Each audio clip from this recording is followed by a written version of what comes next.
저는 뇌졸중으로 실어진이 걸린 시어머니를 보살피는 며느리입니다. 어머님은 말을 할 수 없어 오직 손짓으로만 의사를 표현하시곤 했습니다. 어느 날 제가 어머님을 마사지해드리던 중 어머님은 온 힘을 다해 제게 통장 하나를 건네주셨습니다. 어서 가거라. 통장에 찍힌 잔액을 확인하는 순간 제 다리는 풀려버렸습니다. 그리고 이어진 일들은 저를 만연자실하게 만들었습니다. 제 이름은 이수진, 김씨 댁에 시집 온 지 어느덧 탯수로 3년이 되었습니다. 제 남편 김민주는 트럭 운전사로 1년 내내 장거리 운행을 하며 집에 머무는 날이 한 달에 보름도 채 되지 않았습니다. 집안일과 밭농사는 오롯이 저 혼자 감당해야 했습니다. 원래 시어머니께서는 건강하셔서 집안일을 많이 도와주셨는데 반년 전 어느 날 아침 갑작스러운 불행이 닥치고 말았습니다. 그날 아침밥을 막 차려놓고 어머님을 불러 식사하시라고 몇 번이나 외쳤지만 가슴이 철렁 내려앉아 서둘러 어머님 방으로 달려가 보니 어머님은 바닥에 쓰러져 계셨고 입은 비뚤어져 제대로 된 말 한마디를 하지 못하셨습니다. 저는 혼비백산하여 손이 떨리는 대로 휴대폰을 꺼내 119에 전화했고 119에 전화했고 119에 전화했고 김민준에게도 전화를 걸었습니다. 김민준은 전화로 제 설명을 듣고는 최대한 빨리 갈게 라는 말만 남기고 전화를 끊었습니다. 하지만 그 최대한 빨리라는 말이 3일이나 걸리라는 말이 그 3일 동안 저는 병원에서 한시도 떨어지지 않고 어머님의 병원비를 내고 약을 받아오며 식사와 용변을 돕는 등 잠시도 눈 붙일 새가 없었습니다. 의사 선생님은 어머님이 갑작스러운 뇌졸중으로 다행히 응급처치가 빨라 목숨은 건졌지만 실어증이라는 후유증이 남았고 몸의 한쪽이 마비되어 앞으로는 누군가 곁에서 돌봐드려야 한다고 했습니다. 김민주는 돌아와 이틀 동안 병원비를 내고는 다시 떠나려 했습니다. 떠나기 전 그는 주머니에서 400만 원을 꺼내 제게 건네며 말했습니다. 수진아, 엄마는 네게 맡길게. 내가 밖에서 운전해서 돈 버는 게 쉽지 않으니 아꼈어. 저는 돈을 받아들며 마음 한구석이 시큰거렸지만 아무 말 없이 고개를 끄덕이며 조심히 다녀와요. 집은 내가 잘 돌볼게요. 라고 말했습니다. 그 후로 저는 시어머니의 전담 간병인이 되었습니다. 매일 새벽동이 트기도 전에 일어나 집안을 깨끗이 청소하고 어머님의 아침밥을 준비했습니다. 어머님은 스스로 식사하실 수 없었기에 숟가락으로 준비했습니다. 그리고 나서 어머님을 부축하여 방에서 천천히 몸을 움직이게 해드리고 마비된 몸의 한쪽을 마사지해드렸습니다. 매번 마사지하는데 30분 이상이 걸려 허리와 등이 아파 죽을 지경이었습니다. 점심은 간단히 때우고 오후에는 어머님의 몸을 닦아드리고 기저귀를 갈아드렸습니다. 밤에는 혹시 불편하신 곳은 없는지 몇 번이고 일어나 확인해야 했습니다. 이웃들은 제가 이렇게 고생하는 것을 보고 모두 저를 착한 며느리라고 칭찬했습니다. 왕 여사님은 저희 집 앞을 지나실 때마다 제게 말씀하셨습니다. 수진아, 너 정말 효심 깊은 아이구나. 민준이가 집에 없는데 혼자서 시어머니를 이렇게 극진히 모시는 게 쉽지 않아. 저는 그때마다 웃으며 대답했습니다. 여사님, 당연히 제가 해야 할 일인걸요. 어머님도 민준 씨를 키우시느라 고생 많으셨어요. 하지만 김씨 집안 사람들은 단 한 명도 저를 칭찬하는 사람이 없었습니다. 이수진, 너 참 잘도 즐기네. 김민준의 여동생 김지은, 즉 제 시누이는 집에 올 때마다 콧방귀를 끼거나 눈을 흘기곤 했습니다. 우리 오빠는 밖에서 뼈 빠지게 돈 버는데 너는 우리 오빠 돈으로 이렇게 맛있는 걸 잔뜩 사 먹는구나.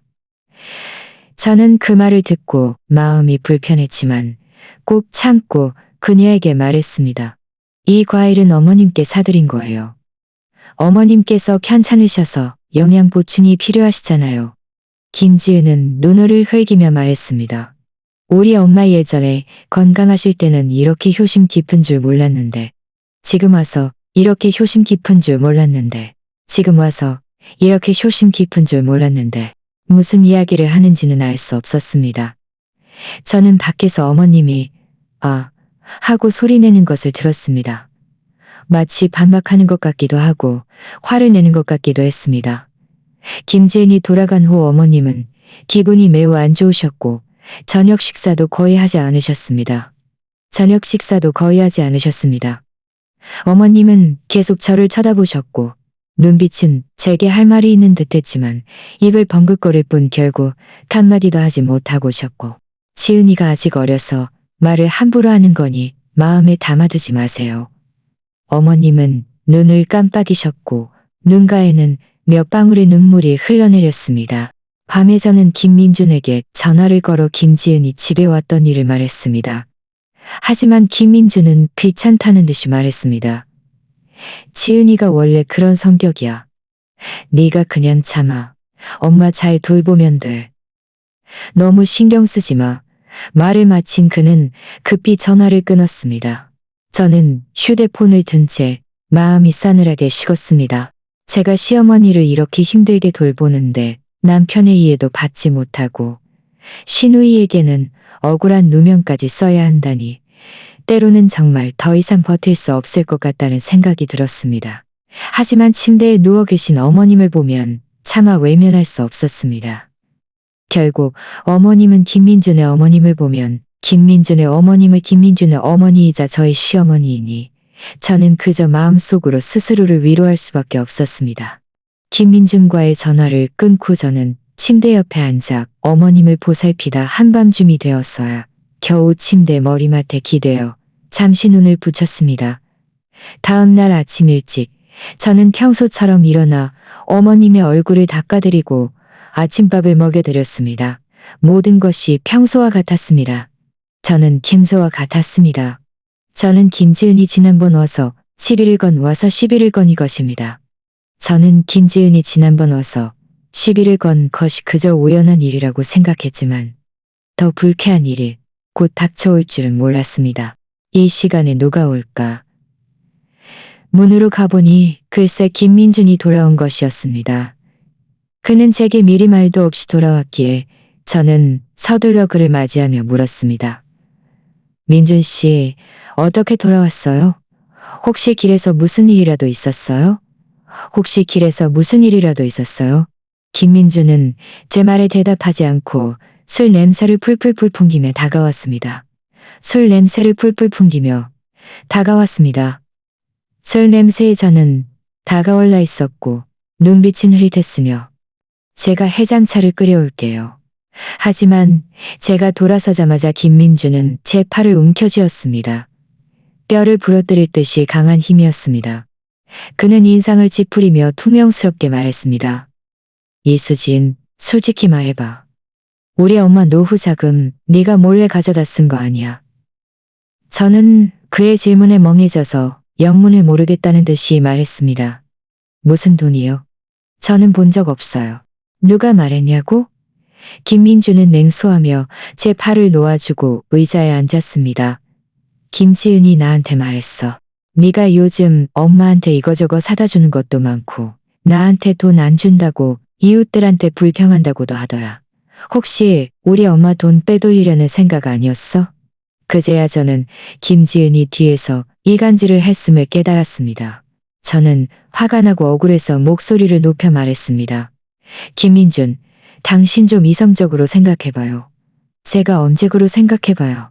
제가 어머님께 물건을 사드리는 건 어머님이 편찮으셔서 영양분이 필요하기 때문이야. 김민준은 쿵 하고 탁자를 내리쳤고 탁자 위에 찻잔이 흔들릴 정도였습니다.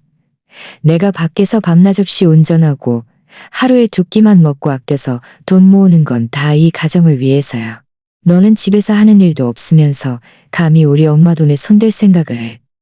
내가 말하는데 이수진, 우리 엄마 돈에 손댈 생각을 해. 우리 엄마 돈은 노후 자금이야.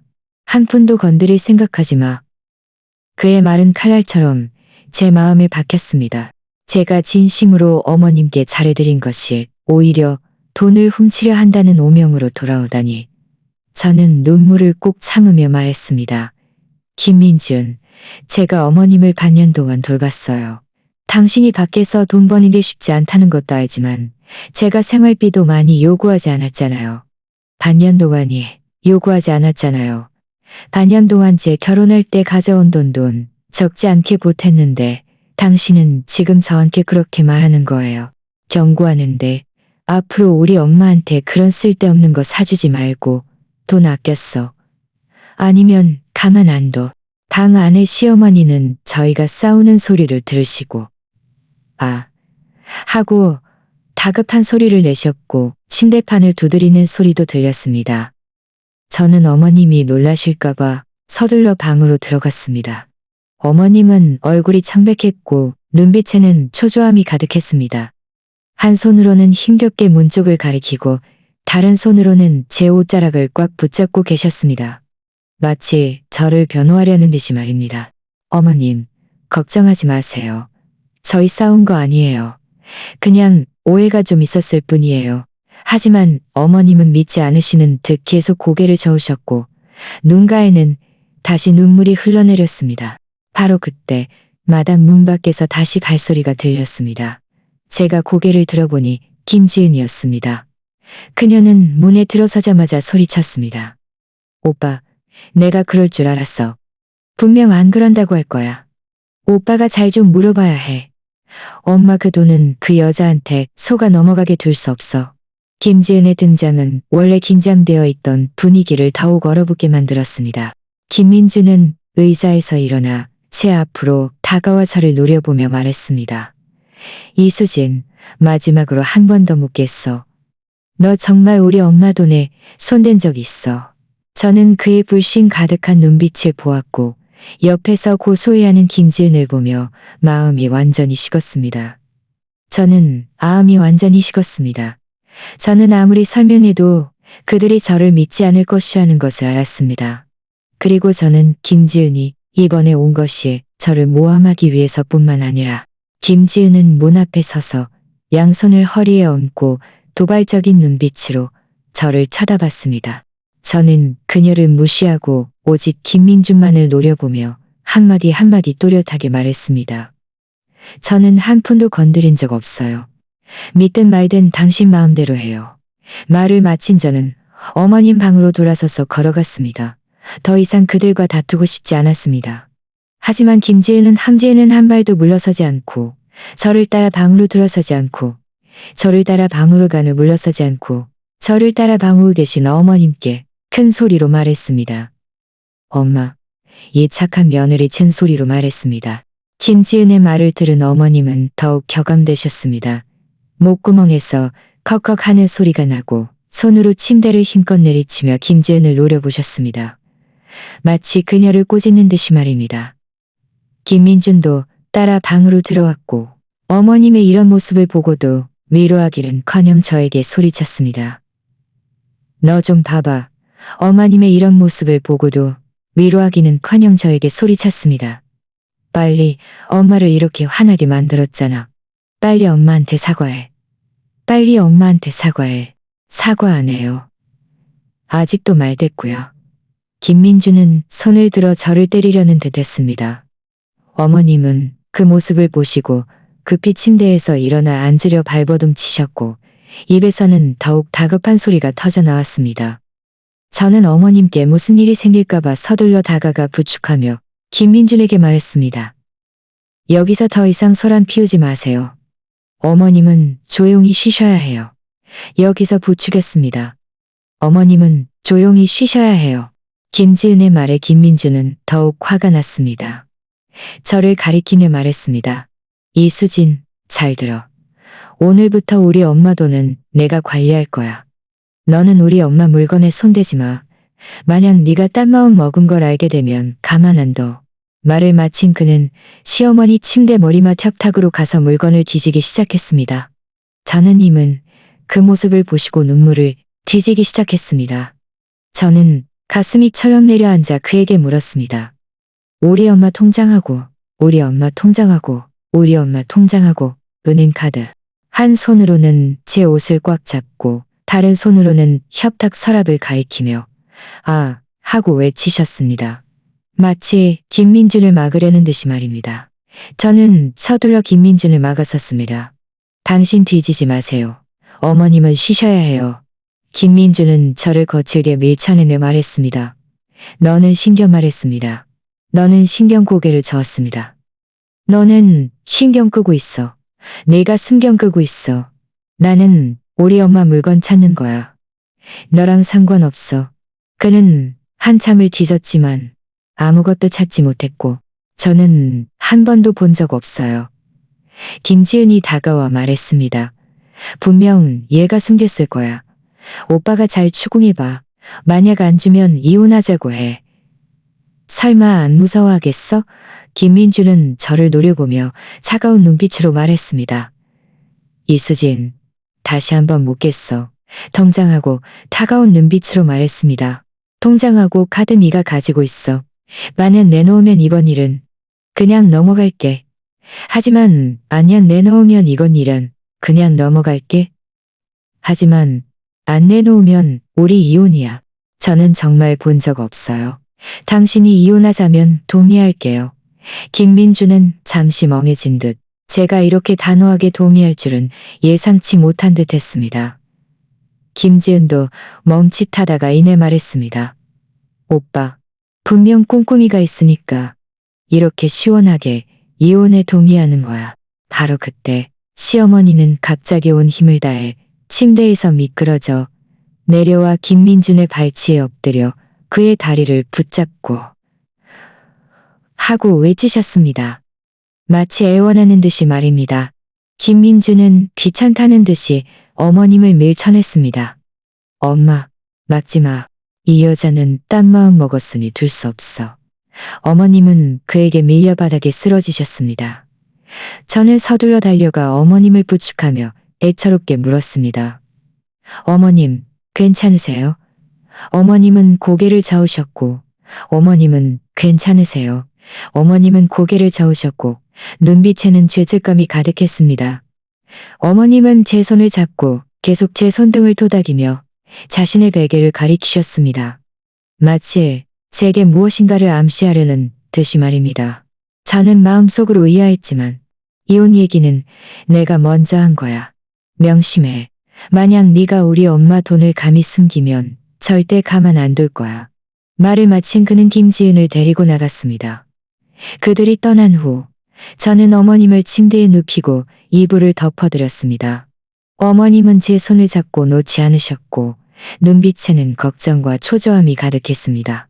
때때로 베개와 협탁 방향을 가리키시기도 했습니다. 저는 마음속으로 의아했지만 그저 어머님께서 제게 중요한 이야기를 하고 싶어 하시는 것 같았고 그 이야기는 통장과 관련이 있는 듯 했습니다. 그날부터 시어머니는 유난히 경계심이 많아지셨습니다. 조금이라도 소리가 들리면 긴장하며 저를 쳐다보셨고 눈빛으로 보내는 암시도 점점 더 분명해졌습니다. 김민준과 김지은이 돌아간 후 저는 어머님 곁을 한참 동안 지켰습니다. 어머님의 감정은 천천히 가라앉았지만 제 손을 잡은 손은 놓지 않으셨고 눈빛의 걱정은 조금도 줄지 않았습니다. 저는 어머님의 등을 쓸어주며 나지막이 말했습니다. 어떻게 되든 제가 먼저 어머님을 잘 돌봐드릴게요. 어머님은 눈을 깜빡이셨고 눈가에는 다시 몇 방울의 눈물이 흘러내렸습니다. 그리고 가볍게 고개를 끄덕이셨습니다. 그 후 며칠 동안 김민주는 다시 돌아오지 않았고 제게 전화 한 통도 하지 않았습니다.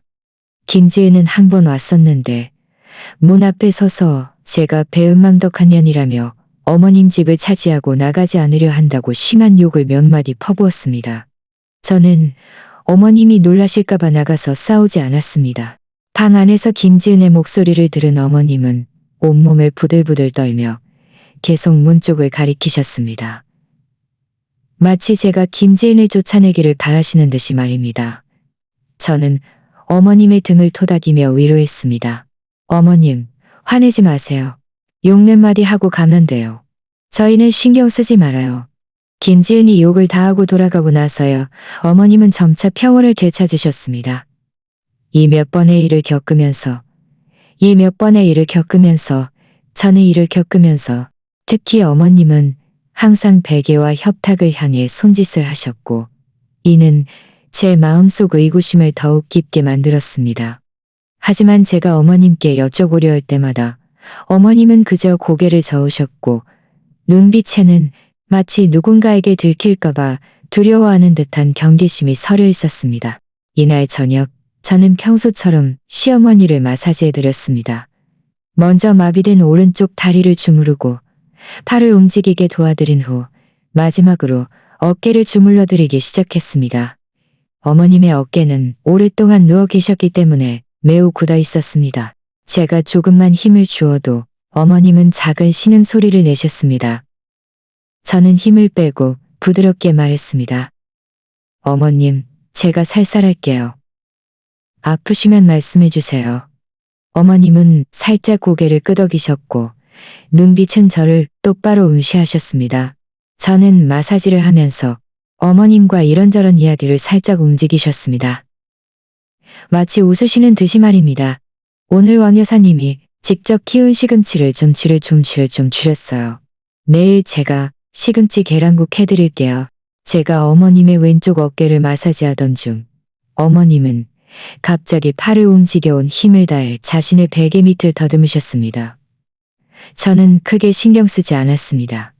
어머님이 불편하셔서 자세를 바꾸려는 줄 알고 제가 일부러 멈추고 어머님의 몸을 조금 움직여 드렸습니다. 하지만 다음 순간 어머님은 갑자기 제 손을 잡고 딱딱한 물건, 하지만 다음 순간 어머님은 갑자기 제 손바닥에 쥐어주셨습니다. 그리고는 제 손을 꽉 잡고 제 손을 꽉 잡고 눈빛에 넣다. 저는 가슴이 철렁 내려앉아 손바닥에 있는 물건을 내려다보았습니다. 빨간색 통잔이었습니다. 빨간색 통잔이었습니다. 제가 막 펼쳐보려는데 마당 문 밖에서 익숙한 발소리가 들렸고 김민준의 목소리도 들렸습니다. 이수진, 문 열어. 나 물건 좀 가지러 왔어. 이 소리는 마치 벼락처럼 제 귀에 꽂혔고 저는 너무 놀라 손을 떨었고 통장은 바닥에 떨어졌습니다. 어머님도 김민준의 목소리를 들으시고 얼굴이 창백해지시고 저는 정신을 차리고 서둘러 통장을 제 바지 주머니에 넣고 어머님을 잘 눕혀드린 후 나지막이 말했습니다. 어머님, 걱정하지 마세요. 알았어요. 제가 막 일어서자마자 김민준이 문을 밀고 들어왔습니다. 그는 저를 보며 차가운 눈빛으로 말했습니다. 뭐해? 엄마 마사지 해주는 거야. 우리 엄마 통장 찾았는지도 좀 보려고. 김민준은 아무 말 없이 곧장 어머님을 힐끗 보더니 저는 이 침대 옆으로 가서 어머님을 힐끗 보더니 어머님은 통장이라는 두 글자를 듣고 즉시 격언되셨습니다. 목구멍에서 컥컥 하는 소리가 나고 눈빛은 저를 죽일 듯이 노려보셨습니다. 마치 제가 통장을 숨겼음을 상기시키는 듯이 말입니다. 저는 가슴이 쿵쾅거리고 손바닥에는 땀이 가득했습니다. 애써 긴장감을 참으며 말했습니다. 긴 한 번에 가득 뒤졌고 제 옷장까지도 그냥 너무나 더 꼼꼼하게 뒤졌고 저는 옆에 서서 마음이 불안했어요. 김민주는 차가운 콧방귀를 져요. 혹시 그가 통장을 찾아낼까봐 두려웠습니다. 다행히 그는 한참을 뒤졌지만 아무것도 찾지 못했습니다. 그는 손을 멈추고 저를 노려보며 말했습니다. 정말 안 숨겼어? 저는 고개를 끄덕였습니다. 확실해요. 제가 당신을 속일 필요 없잖아요. 김민주는 저를 한참 동안 노려보며 제가 진실을 말하는지 판단하려는 듯 했습니다. 한참 후에야 그는 돌아서며 말했습니다. 그의 차 시동 소리가 점점 멀어지는 것을 듣고서야 저는 조이던 마음을 겨우 놓았습니다. 다리에 힘이 풀려 주저앉을 뻔했습니다. 어머님은 서둘러 저를 향해 손짓을 하셨고 통장을 꺼내라는 눈빛이었습니다. 저는 침대 옆으로 가서 바지 주머니에서 통장을 꺼내라는 눈빛이었습니다. 통장을 꺼내 조심스럽게 펼쳤습니다. 통장이 찍힌 잔액을 확인하는 순간 저는 온몸이 굳어버렸습니다. 다리가 후들거렸습니다. 어머님은 복잡한 눈빛으로 저를 보고 계셨고 가볍게 고개를 끄덕이셨습니다. 마치 이 돈의 주인을 확인시켜주는 듯이 말입니다. 저는 마음속으로 놀라고 의아했습니다. 어머님께서 왜 이렇게 많은 돈을 가지고 계셨을까? 그리고 왜 몰래 제게 주셨을까? 저는 2억 원이 적힌 통장을 든 채 손바닥에 땀이 가득했습니다. 어머님을 노려보며 의아함으로 가득 찬 표정을 지었습니다. 어머님은 제 마음을 읽으신 듯 힘겹게 손을 들어 통장을 가리키고 저를 가리킨 후 고개를 저으셨습니다. 눈빛에는 김민준에 대한 실망감이 가득했습니다. 저는 마음속으로 어렴풋이 짐작했습니다. 설마 이 돈을 어머님께서 저를 위해 남겨두신 걸까? 제가 막 통장을 숨기려는데 마당 문 밖에서 다시 자동차 소리가 들렸습니다. 이번에는 매우 다급한 소리였습니다. 급정거하는 듯한 소리였습니다. 저는 가슴이 덜컥 내려앉았고 좋지 않은 예감이 들었습니다. 과연 다음 순간 김민준의 고함 소리가 들렸습니다. 이수진, 너 나와. 어머님, 걱정하지 마세요. 제가 나가서 보고 올게요. 어머님은 제 옷자락을 잡고 놓지 않으셨고 눈빛에는 공포가 가득했습니다. 저는 어머님의 손을 토닥이며 말했습니다. 괜찮아요. 금방 돌아올게요. 마당으로 나가자마자 저는 김민준이 김지은을 데리고 문 앞에 서 있는 것을 보았습니다. 두 사람 모두 얼굴색이 좋지 않았습니다. 김민준은 손에 빈 택배 상자를 들고 있었고 저를 보자마자 달려와 제 팔을 움켜쥐었습니다. 이수진, 네가 우리 엄마 통장을 가지고 은행에 가서 돈을 이체하려 했지?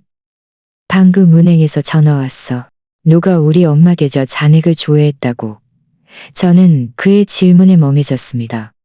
저는 어머님 은행 카드 비밀번호도 모르는데 어떻게 조회해요? 김지은은 옆에서 펄쩍 뛰며 말했습니다. 시침이 떼지 마. 너 말고 누가 있겠어?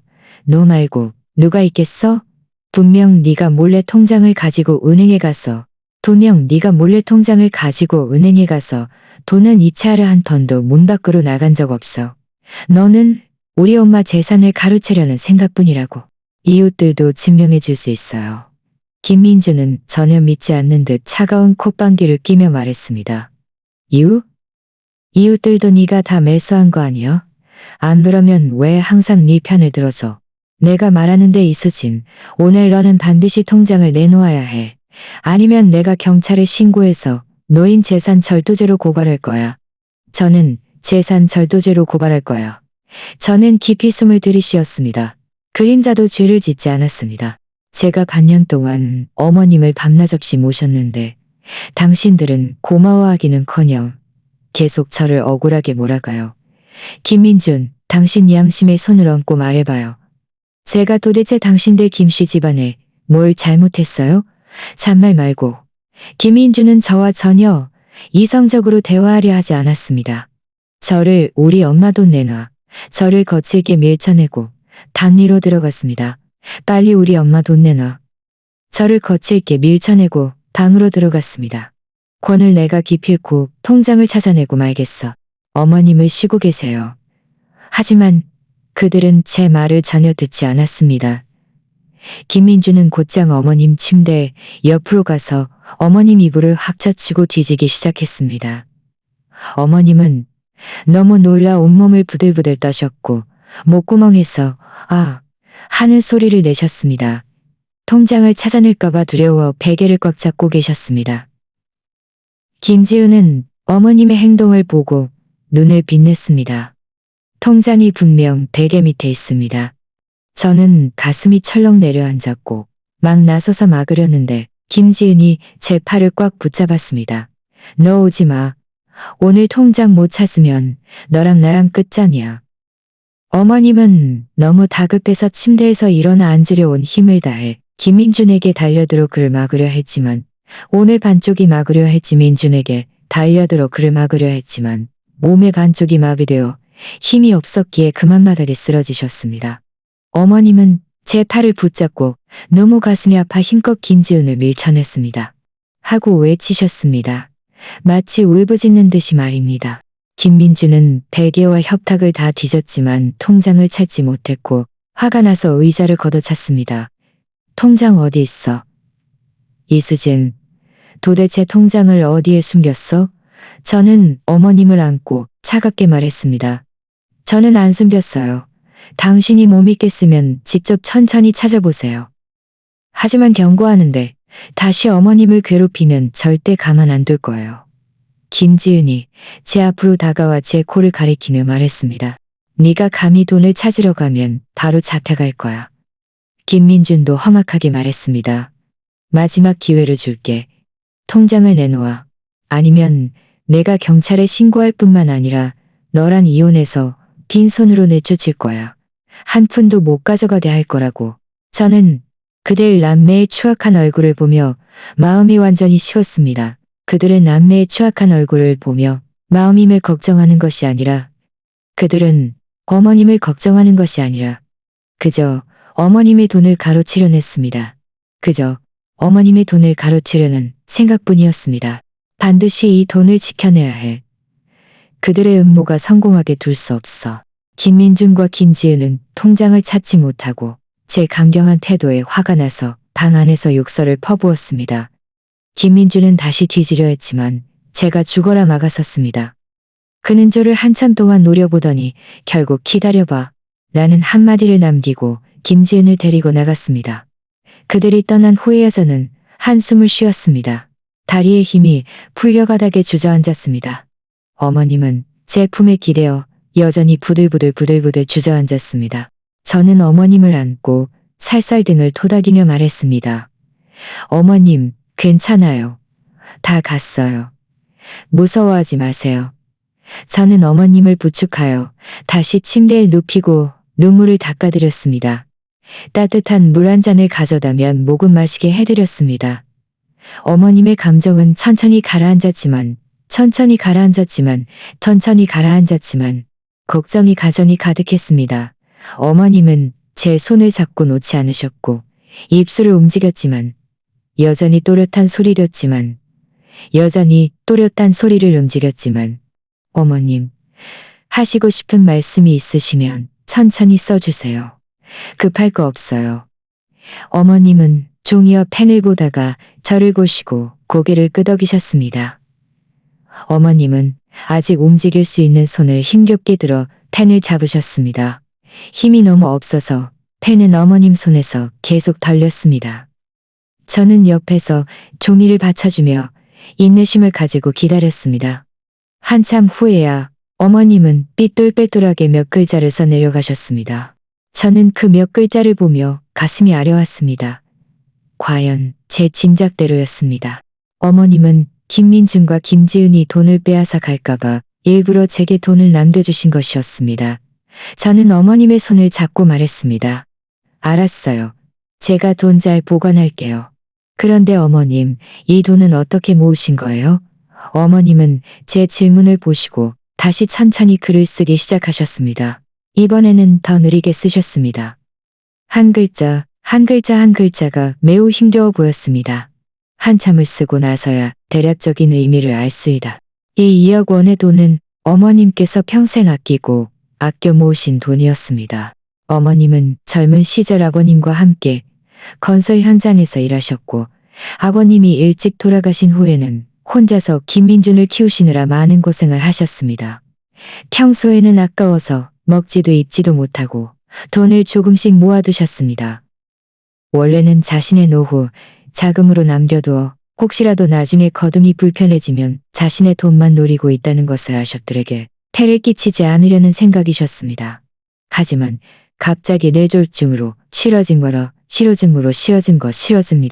한 번은 김민준과 김지은이 몸 밖에서 속삭이는 것을 들으셨습니다. 어머님이 더 위독해지면 요양원에 보내고 그 돈을 찾아 김민준은 바람 피우는 여자에게 쓰고 김지은은 명품 가방을 살 것이라고 말입니다. 어머님은 그 말을 듣고 마음이 싸늘하고 두려웠습니다. 그 후부터 그들을 경계하기 시작했고 통장을 숨겨두셨습니다. 통장을 숨겨두셨던 것입니다.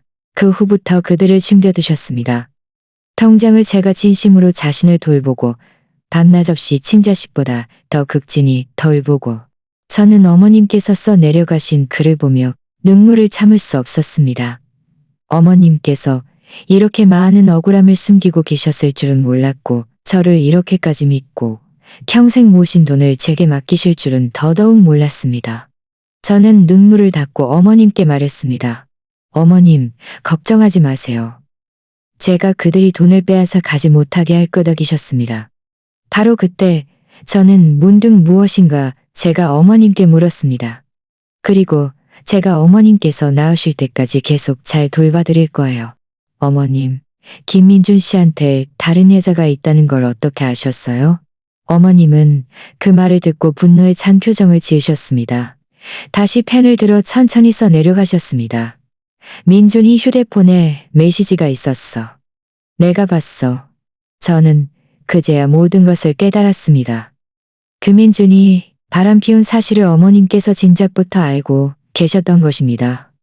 어쩐지 김민준이 저에게 그렇게 냉담하고 수시로 저를 억울하게 몰아가는 이유가 그렇게 냉담하고 수시로 저를 억울하게 몰아게 냉담하고 김민준은 효도하지 않을 뿐만 아니라 결혼까지 배신하고 심지어 어머님의 노후 자금까지 가로채려 하다니 정말 너무했습니다. 저는 어머님께서 쓰신 글을 조심스럽게 보관하고 통장을 베개 커버에서 꺼내 자세히 살펴보았습니다. 통장 명의는 시어머니의 이름으로 되어 있었습니다. 저는 지금 이 돈을 건드릴 수 없다는 것을 알았습니다. 만약 건드리면 김민준과 김지은의 함정에 빠지는 것이었습니다. 저는 통장을 더 은밀한 곳에 숨겨두고 어머님께 이불을 잘 덮어드렸습니다. 어머님, 편히 쉬세요. 저는 방을 나서며 만감이 교차했습니다. 한편으로는 어머님의 신뢰에 감동했고 다른 한편으로는 김민준과 김지은의 행동에 분노했습니다. 저는 김민준과 김지은이 이대로 가만히 있지 않을 것이라는 것을 알았습니다. 그들은 분명 다시 통장을 찾으러 올 것입니다. 저는 반드시 저와 어머님, 그리고 이 돈을 지킬 방법을 찾아야 했습니다. 그리고 저는 어머님께서 제게 주신 놀라움이 이 통장 하나뿐이 아닐께서 저녁 식사로 저는 어머님께 시금치 계란국과 조밥 한 그릇을 천천히 먹여드렸습니다. 식사를 마친 어머님은 기운을 많이 차리셨고 침대 머리맡에 기대어 눈을 감고 쉬고 계셨습니다. 저는 식기를 정리하고 거실에 앉아 멍하니 있었습니다. 계속 김민준과 김지은의 일, 그리고 어머님께서 제게 남겨주신 돈에 대해 생각했습니다. 저는 그들이 분명 다시 소란을 피우러 올 것이라는 것을 알았기에 미리 대비책을 마련해야 했습니다. 다음 날 아침 일찍 저는 일어나 어머님의 얼굴을 닦아드리고 아침밥을 먹여드렸습니다.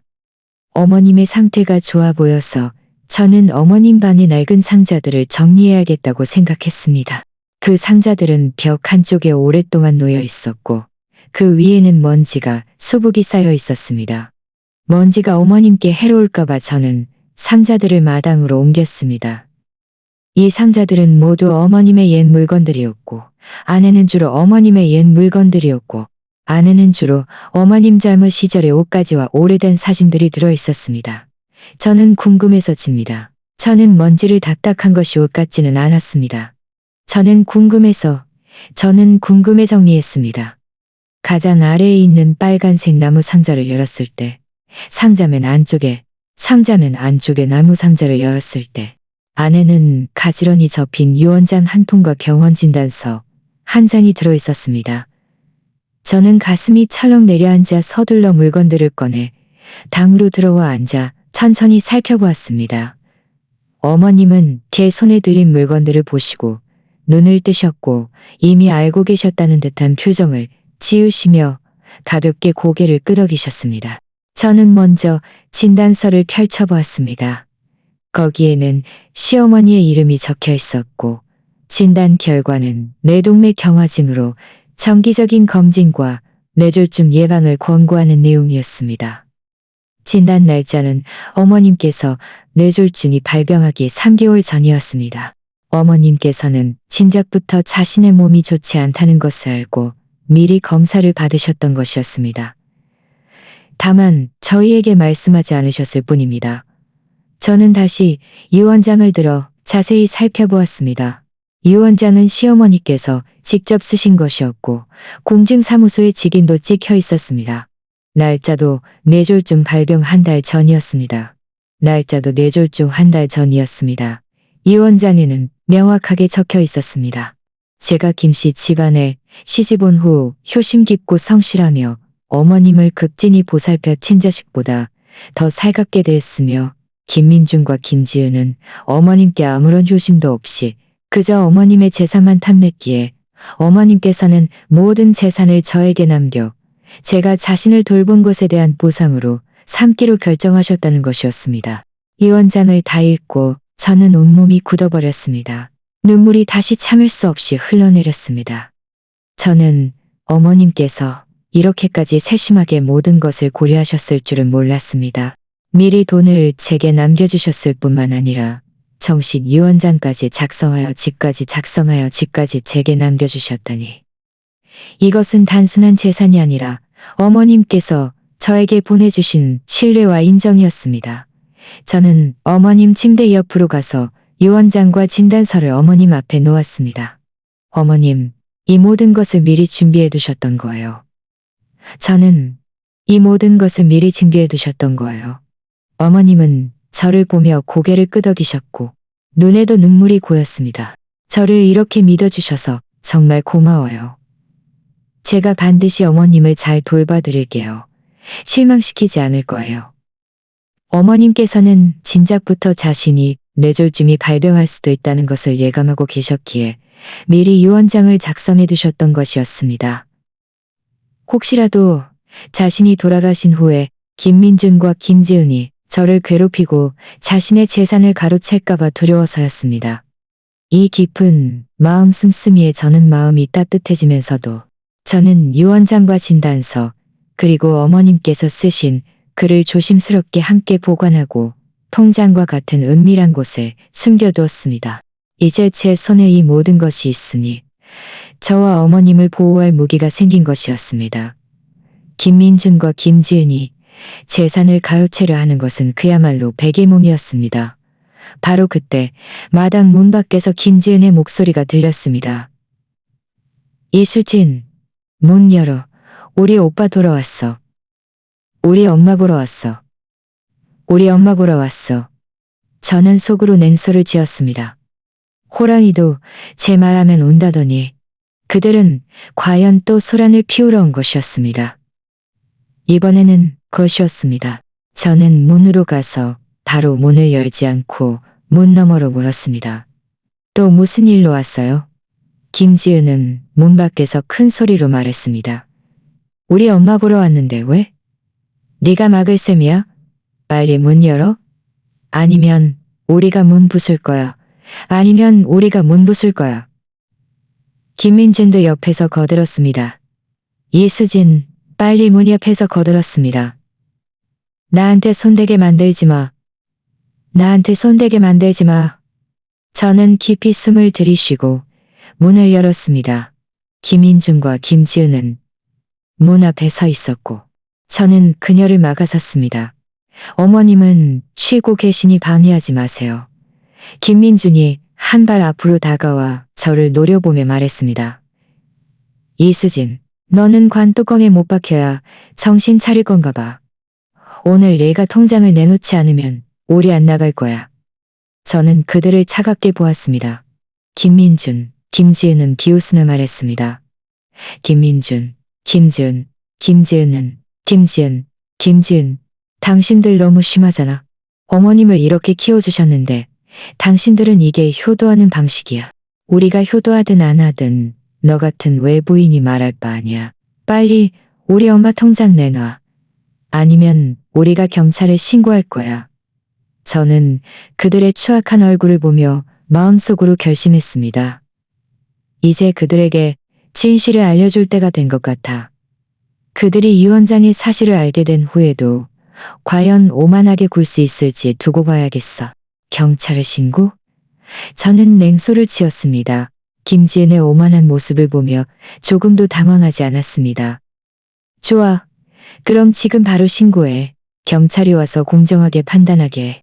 당신들 남매가 뇌졸중으로 실어증에 걸린 노인을 어떻게 협박해서 노후 자금을 빼앗으려 했는지 똑똑히 보게 말이야. 김지은은 제 반박에 멍해졌다가 이내 다시 강경하게 말했습니다.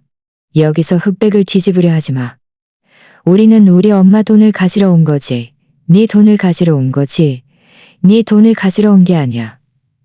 제가 안 내놓으면요. 경찰이 와도 우리 편을 들어줄 거라고. 김민준도 옆에서 거들었습니다. 이수진, 우리랑 말싸움하지 마. 저는 한 걸음 뒤로 물러서서 시어머니 방문을 막아섰습니다. 이 집 안의 모든 물건, 당신들이 탐내는 돈까지도 당신들 것이 아니에요. 그럼 네 것이 아니라고? 그럼 네 것이라는 거야? 김지은은 세상에 둘도 없는 웃긴말을 들은 듯이 배꼽을 잡고 웃었습니다. 이수진, 너도 거울 좀 보고 와. 너는 외부인일 뿐이야. 우리 엄마가 어떻게 돈을 너한테 줘?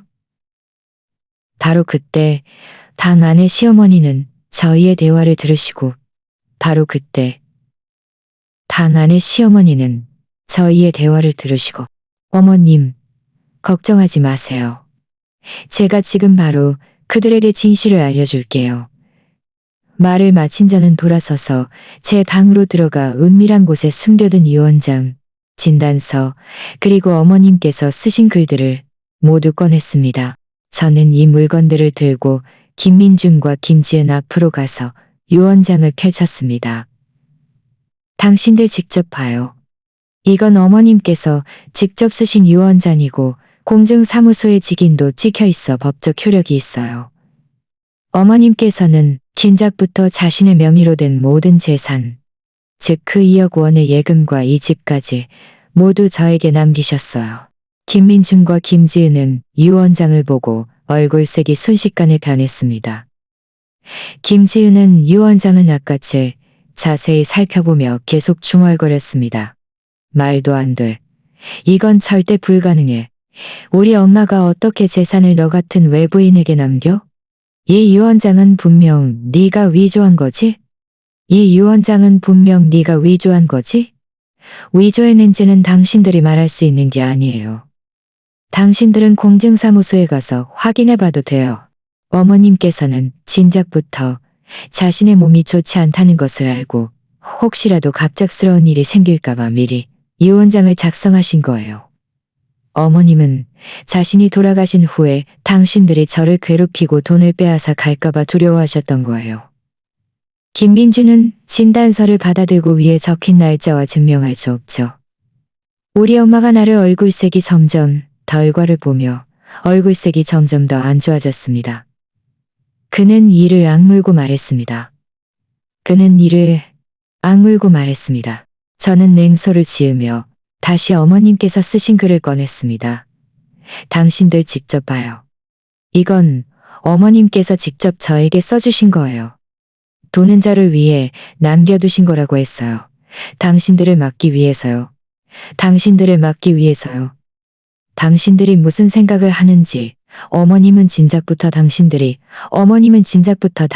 얼굴은 완전히 어머님은 진작부터 당신들의 얼굴은 원해고 그 돈을 찾아 김민준은 바람 피우는 여자에게 쓰고 김지은은 명 피우는 여자에게 쓰고 김지은은 여자에게 쓰고 너 헛소리하지 마. 우리는 그런 말 한 적 없어. 제가 헛소리했는지 아닌지는 어머님께서 증명해 줄 수 있어요. 저는 고개를 돌려 방 안을 보았습니다. 어머님, 제가 말한 게 사실이죠? 방 안의 시어머니는 즉시 다급한 소리를 내셨고 힘껏 고개를 끄덕이셨습니다. 한 손을 뻗어 김민준과 김지은을 가리키셨고 눈빛에는 분노가 가득했습니다. 이때 이웃들이 저희의 다투는 소리를 듣고 모두 모여들었습니다. 왕 여사님이 맨 앞에 서서 이 모습을 보고 물었습니다. 수진아, 이게 무슨 일이야? 이렇게 시끄럽게 싸우네.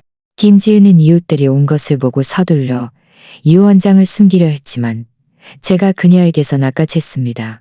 저는 유언장과 진단서를 왕 여사님께 건네주었습니다. 왕 여사님, 이혼 여러분 모두 와서 보세요. 김민준과 김지은은 뇌졸중 걸린 어머님을 돌볼 생각은 안 하고 그저 노후 자금만 빼앗으려 해요. 김지어 어머님을 돌려보며 모두 수군거리기 시작했습니다. 이웃들은 요양원임을 요양원에 보내려 했어요. 어머님은 진작부터 그들의 속마음을 꿰뚫어 보셨고 김민준하고 김지은이 저런 사람일 줄은 몰랐네. 정말 불효막심하다. 이수진이 노인네를 이렇게 극진히 돌보니 노인네가 재산을 저에게 남긴 것도 당연한 일이지. 그러게 말이야. 친자식보다 며느리가 낫다니. 정말 배은망덕한 것들이야. 김민준과 김지은은 이웃들의 말에 고개를 들지 못했습니다. 김민준과 공진이를 부렸는지 김민준은 이웃들의 말에 고개를 들지 못했습니다. 김민준은 노수성노하여 저를 가리키며 말했습니다. 이수진, 다 네가 뒤에서 꿍꿍이를 가리키며 말했습니다. 저는 차갑게 말했습니다. 당신들이 불만 있으면 법원에 고소해도 돼요. 제가 끝까지 상대해 줄게요. 김지은은 이웃들이 모두 제 편을 드는 것을 보고 오늘 이득을 취할 수 없다는 것을 알았습니다. 김민준의 팔을 잡아 끌며 말했습니다. 오빠 우리 가자. 김민준의 팔을 잡아 끌며 말했습니다. 오빠 우리 가자. 김민준은 저를 험악하게 노려보더니 주위 이웃들을 보고는 결국 고리를 내리고 김지은을 따라 나갔습니다. 그들의 비참한 뒷모습을 따라 나갔습니다. 그리고 앞으로 그들이 다시 소란을 피우러 오면 모두 저를 도와줄 것이라고 말했습니다. 저는 이웃들에게 감사 인사를 전했고 마음이 따뜻해졌습니다. 이웃들은 저를 몇 마디 위로하고 별일 없자 각자 집으로 돌아갔습니다. 저는 문을 닫고 시어머니 방으로 갔습니다. 어머님은 침대 머리맡에 기대어 저를 기다리고 계셨고 눈빛에는 걱정이 가득했습니다. 저는 다가가 어머님의 손을 잡았습니다. 어머님, 괜찮아요. 다 갔어요. 어머님은 고개를 끄덕이셨고 다시 문 밖을 가리키셨습니다. 눈에는 약간의 걱정이 서려 있었습니다. 저는 어머님께서 김민준과 김지은이 분을 사귀지 못하고 다시 시비를 걸어올까봐 두려워하신다는 것을 알았습니다. 저는 어머님의 손을 토닥이며 말했습니다. 어머님, 걱정하지 마세요. 이웃들이 저를 도와줄 거고 유언장이라는 증거도 있으니 그들이 함부로 다시 소란 피우지 못할 거예요. 제가 앞으로 더 조심할게요. 그 후 며칠 동안 김민준과 김지은은 과연 다시 소란을 피우러 오지 않았고 제게 전화도 하지 않았습니다. 저는 그들이 완전히 포기했다고 생각하고 마음이 조금 놓였습니다. 매일 평소처럼 어머님을 극진히 보살피고 한가할 때는 어머님과 이야기를 나누고 TV를 보며 시간을 보냈습니다. 어머님의 정신 상태는 많이 좋아지셨고 때로는 저를 보고 미소 지으시기도 하고 심지어는 몇 마디 흐릿한 말을 천천히 하실 수 있게 되었습니다.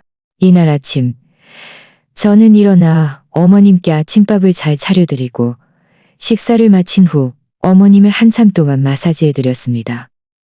날씨가 좋아 보여서 저는 읍내시장에 가서 신선한 채소와 과일을 좀 사와 어머님께 영양 보충을 해드려야겠다고 생각했습니다. 저는 어머님께 말씀드렸습니다. 어머님, 제가 읍내에 가서 채소 좀 사올게요. 금방 돌아올 거예요. 집에서 편히 쉬세요. 혹시 무슨 일 있으면 왕 여사님께 전화하세요. 제가 미리 말씀드려서 잘 돌봐달라고 했어요. 어머님은 저를 보며 고개를 끄덕이셨고 입에서는 응 하는 흐릿한 소리가 나왔습니다. 저는 다시 문과 창문을 확인하고 모두 잘 잠겨 있는 것을 확인하고 나서야 안심하고 집을 나섰습니다. 읍내시장은 저희 집에서 그리 멀지 않았습니다. 자전거로 20분 정도면 도착할 수 있었습니다. 저는 어머님께서 좋아하시는 시금치와 계란을 고르고 사과와 바나나도 좀 샀습니다. 서둘러 어머님 댁으로 돌아가야겠다고 생각했습니다. 하지만 제가 돌아오는 길에 집 문 앞에 다다랐을 때 멀리서 저희 집 문 앞에 낯선 승합차 한 대가 서 있는 것을 보았습니다. 저는 가슴이 덜컥 내려앉았고 좋지 않은 예감이 들었습니다. 저는 뇌가 들려앉았고 좋지 않은 예감이 들었습니다. 서둘러 속도를 높여 가까이 가보니 김민준과 김지은이 마당 문 앞에서 저는 가슴이 철렁 내려앉았고 그들이 무엇을 하려는지 즉시 깨달았습니다. 그들은 제가 집에 없는 틈을 타 어머님을 옮기려 한 것이었습니다. 저는 서둘러 자전거를 타고 돌진하여 그들 앞에 멈춰 섰습니다. 김민준, 김지은, 김민준, 김지은, 김지은, 제대로 보살핌도 뭐 하는 짓이야. 당신들 뭐 하는 짓이야. 김민준과 김지은은 제대로 보살핌도 모시는 게 낫지. 김지은은 애써 침착한 척 말했습니다. 우리 엄마를 요양 너를 요양왔습니다. 저는 화가 나서 온몸을 부들부들 떨었습니다. 어머님은 요양원에 가고 싶어 하지 않아요. 당신들이 어머님을 옮겨서 저에게 재산을 내놓으라고 협박하려는 거잖아? 김민주는 차가운 콧방귀를 뀌며 말했습니다. 이수진, 이건 우리 김씨 집안의 집안일이야. 이수진, 이건 우리 김씨 집안의 집안일이야. 너랑 상관없어. 나는 우리 엄마가 어디리니 우리 엄마가 어디로 갈지 결정할 권리가 있어. 말을 마치며 그는 낯선 남자 2명에게 지시했습니다. 저는 서둘러 마당 문을 막아섰습니다. 양팔을 벌리고 막아섰습니다. 당신들 들어가지 마. 누가 감히 우리 엄마한테 손대면 내가 그 사람이랑 목숨 걸고 싸울 거야. 김지은이 앞으로 다가와 저를 거칠게 밀쳐냈습니다. 여기서 반의하지 마. 더 이상 안 비키면 가만 안 둘 거야. 단주는 가만 안 둘 거야. 김민준, 가만 안 둘 거야. 김민준, 그녀에게 밀려 휘청거리다 넘어질 뻔했습니다.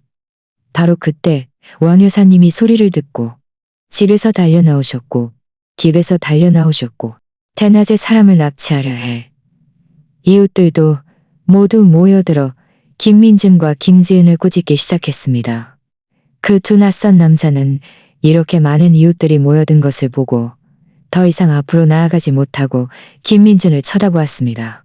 김민준은 그 모습을 보고 화가 나서 어쩔 줄 몰라 하며 말했습니다. 이건 우리 집안일이야. 당신들 참견하지 마. 우리 집안일이야. 당신들 참견하지 마. 이수진이 노인네를 왕여사입니다. 이수진이 노인네를 이렇게 가. 이수진이 노인네를 이렇게 킵니다. 김지은은 초조해하며 그 2 남자에게 말했습니다. 빨리 들어가요. 내가 돈 줄게요. 하지만 그 2 남자는 여전히 머뭇거리며 움직이지 않았습니다. 저는 그 틈을 타 마당 문으로 가서 휴대폰을 꺼냈습니다. 김민준, 김지은, 당신들이 다시 함부로 행동하면 제가 지금 바로 경찰에 신고해도 김민준은 제가 경찰에 신고하려 하니요. 김민준은 제가 경찰에 신고하려 하는 것을 보고 눈빛에 두려움이 스쳐 지나갔지만 여전히 억지로움이 스쳐 지나갔지만 이건 엄마를 모시는 게 아니라 납치하려는 거잖아. 저는 차갑게 말했습니다. 게다가 어머님은 진작부터 유언장을 작성해서 모든 재산을 저에게 남기셨어요. 당신들이 어머님을 옮겨간다고 해도 한 푼도 못 얻을 거예요. 바로 그때 방 안에서 시어머니의 다급한 소리가 들렸습니다. 저는 가슴이 철렁 내려앉아 서둘러 마당 문을 열고 달려들어갔습니다. 어머님은 힘겹게 침대에서 일어나 앉으려 발버둥 치고 계셨고 얼굴은 창백했으며 눈빛에는 공포가 가득했습니다. 저는 서둘러 달려가 어머님을 부축했습니다. 어머님, 괜찮으세요? 무서워하지 마세요. 제가 돌아왔어요. 김민준과 김지은도 따라 방으로 들어왔습니다. 김민준은 여전히 앞으로 나서며 말했습니다.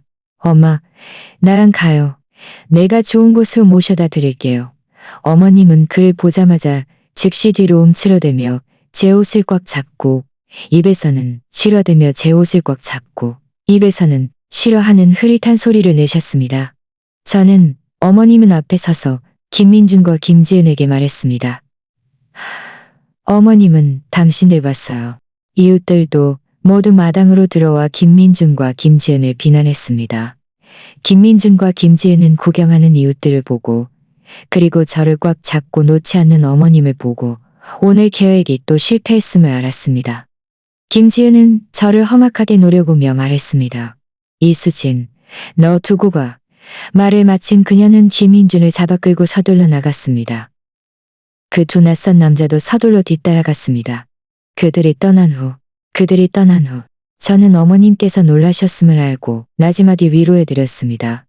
왕 여사님과 이웃들도 들어와 저를 위로하며 앞으로는 반드시 더 조심해야 한다고 말했습니다. 김민준과 김지은은 분명 다시 시비를 걸어올 것이라고 말입니다. 저는 고개를 끄덕였습니다. 이 일이 아직 끝나지 않았다는 것을 분명히 알고 있었습니다. 김민준과 김지은은 분명 이대로 포기하지 않을 것입니다. 이웃들이 돌아간 후 저는 어머님 침대 옆을 지켰습니다. 어머님의 감정이 완전히 평온해지고 천천히 잠드신 후에야 자리를 떴습니다. 저는 경계를 늦추지 않았습니다. 왕 여사님의 조언대로 유언장, 진단서와 같은 중요한 서류들을 다시 한번 정리하고 몇 부 복사해서 다른 곳에 각각 숨겨두었습니다. 동시에 저는 김민준과 김지은이 어머님을 강제로 옮기려 했던 일을 시간, 장소, 그리고 현장에 있던 이웃들까지 상세하게 기록해두었습니다. 만약 나중에 법적 절차를 밟아야 할 경우 이 모든 것이 증거가 될 것이었습니다. 과연 예상대로 이틀 후 아침 김민준과 김지은이 다시 왔습니다. 이번에는 낯선 남자를 데려오지 않고 변호사처럼 보이는 사람을 직접 데리고 저희 집 문 앞에 서 있었습니다. 김지은은 허리에 손을 얹고 오만하게 말했습니다. 이수진, 문 열어. 우리는 오늘 너랑 법적 절차를 밟으러 왔어. 네가 우리 엄마 유언장을 위조해서 우리 엄마 재산을 가로챘으니 너를 고소할 거야. 저는 진작부터 준비를 마쳤기에 침착하게 문을 열었습니다. 좋아요. 좋아할 수 있어요. 아니면 제가 당신들이 지난번에 어머님을 옮기려 했던 일까지 전부 법원에 고발할 거예요. 그 변호사가 앞으로 나서서 서류 한 통을 내밀며 말했습니다. 유수진 씨, 저는 김민준 씨와 김지은 씨의 위임 변호사입니다. 저희는 유수진 씨가 가지고 있는 유언장이 위조된 것으로 의심하고 있습니다. 저희는 유언장이 위조된 것으로 의심하고 있습니다. 조사에 협조하시거나 장 할머니의 재산을 자발적으로 내놓으실 것을 요구합니다. 당신들이 먼저 공증사무소에 가서 확인해봐도 돼요. 그래도 못 믿겠으면 직접 법원에 고소하면 돼요. 그리고 여기에 당신들이 지난번에 노인을 강제로 옮기려 했던 증거도 있어요. 이웃들의 증언까지 포함해서요. 당신들이 정말 법정까지 가고 싶다면 제가 이 모든 것을 제출하는 것도 개의치 않아요. 변호사님, 제가 이 모든 것을 제출하는 것도 개의치 않아요. 변호사님, 저 여자 말 듣지 말고 빨리 적힌 공증사무소 정보를 보더니 저의 단호한 눈빛을 보더니 하지만 변호사는 그를 무시하고 저에게 말했습니다. 유수진 씨, 저희는 먼저 공증사무소에 가서 유언장의 진실성을 확인할 것입니다. 추후에 필요하다면 다시 연락드리겠습니다. 말을 마친 그는 김민준과 김지은을 이끌고 나갔습니다. 김지은은 문을 사귀지 못하고 그때가 되면 저를 돌려 저를 노려보며 달했습니다. 그때가 되면 저를 노려보며 말했습니다. 그때가 되는 저를 노려보며 말했습니다. 저는 냉소를 지으며 문을 닫았습니다. 과연 예상대로 사흘 후 변호사에게 전화가 왔습니다. 유언장은 확인 결과 진실하고 유효한 것이며 그들은 고소를 취하하기로 결정했다는 것이었습니다. 하지만 김민준과 김지은은 여전히 포기하지 않았습니다. 얼마 김민준은 글쎄, 여자 한민준은 글쎄, 여자 한 명을 데리고 저희 집으로 왔습니다. 그 여자는 그제 아는 여자다 김민준이 밖에서 만난 여자라는 것입니다. 이 여자는 화려하게 치장하고 있었고 문에 들어서자마자 저를 가리키며 유혹했습니다. 저는 그들을 차갑게 보았습니다. 김민준, 당신이 먼저 바람 피웠는데 이제는 내 연녀까지 데리고 우리 집에 와서 소란을 피워. 정말 파렴치하기 짝이 없네. 이혼은 할 수 있어. 하지만 유언장에 따라 집과 돈은 모두 내 것이야. 당신은 한 푼도 못 가져가. 게다가 당신의 불력이 있기 때문이에요. 게다가 당신의 불륜 사실은 이혼할 때 법원에 제출해서 당신을 빈손으로 김민준은 얼굴색이 변했습니다. 이수진, 너무 심하잖아. 저는 유언장을 꺼냈습니다. 당신이 동의하지 않으면 우리 법원에서 봐요. 그때가 되면 제가 당신과 이혼하는 것뿐만 아니라 당신의 불효와 노인 재산 가로채기 시도, 그리고 불륜 사실까지 모두 세상에 폭로해서 당신을 완전히 망신시킬 거예요. 그 여자는 제가 김민주를 망신시킬 것이라는 말을 듣고 즉시 당황했습니다. 김민준의 팔을 잡아 끌며 말했습니다. 민준 씨, 됐어요. 김민준은 제 손에 들린 유언장을 보고 그리고 주위에 모여드는 이웃들을 보고 자신이 더 이상 소란을 피워도 이득을 얻을 수 없다는 것을 알았습니다. 결국 그는 저를 험악하게 노려보더니 그 여자를 데리고 나갔습니다. 며칠 지나지 않아 김민준은 저를 찾아와 이혼 합의서에 서명했습니다. 합의서에는 그가 자발적으로 빈손으로 떠나 모든 재산을 포기한다는 내용이 명확하게 적혀 있었습니다. 서명을 마친 순간 저는 마음속으로 완전히 한숨을 쉬었습니다. 드디어 이 이기적인 남자에게서 벗어난 것이었습니다. 김지은의 말로도 좋지 않았습니다. 그녀는 이전에 김민준과 함께 어머님의 재산을 가로채기 위해 여기저기 다니며 저에 대한 험담을 퍼뜨렸습니다. 이제 모든 사람들이 진실을 알게 되어 모두 그녀를 업신여겼고 뒤에서는 그녀를 배은망덕한 년이라고 불렀습니다. 그녀는 마을에서 더 이상 지낼 수 없어 짐을 싸서 다른 지역으로 떠났고 다시는 돌아오지 않았습니다. 이혼 후 저는 시어머니를 전심으로 보살폈습니다. 저의 극진한 보살핌 아래 어머님의 건강은 날마다 좋아지셨습니다. 어머님은 이제 몇 마디 말을 또렷하게 하실 수 있게 되었을 뿐만 아니라 침대에서 천천히 내려와 걸으실 수도 있게 되었습니다. 왕 여사님과 이웃들은 자주 저희를 찾아와 안부를 물었고 때로는 집안일을 도와주기도 했습니다. 저희의 생활은 평온하고 따뜻했습니다. 어느 날 제가 어머님을 부축하여 마당에서 햇볕을 쬐고 있는데 어머님은 제 손을 잡고 또렷하게 말씀하셨습니다. 수진아, 고맙다. 착한 아이야. 저는 어머님 얼굴에 미소를 보며 마음이 따뜻해졌습니다. 어머님, 고맙다는 말씀 마세요. 어머님을 돌보는 건 제가 해야 할 일이에요. 나중에 저는 어머님께서 주신 2억 원금 일부로 어머님께 영양제와 재활기구를 사드리고 나머지 돈으로 작은 잡화점을 열었습니다.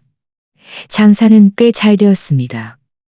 저와 어머님은 서로 의지하며 살았고 생활은 점점 더 풍요로워졌습니다. 저는 드디어 선은 더 풍요로워졌습니다. 저는 드디어 선은 선으로 보답받는다는 것을 깨달았습니다. 오늘 이야기가 마음에 드셨다면 좋아요와 구독 부탁드립니다. 어떤 종류의 이야기가 더 보고 싶으신지 댓글로 여러분의 생각을 공유해 주세요. 저희는 계속해서 멋진 이야기를 제공해 드리겠습니다.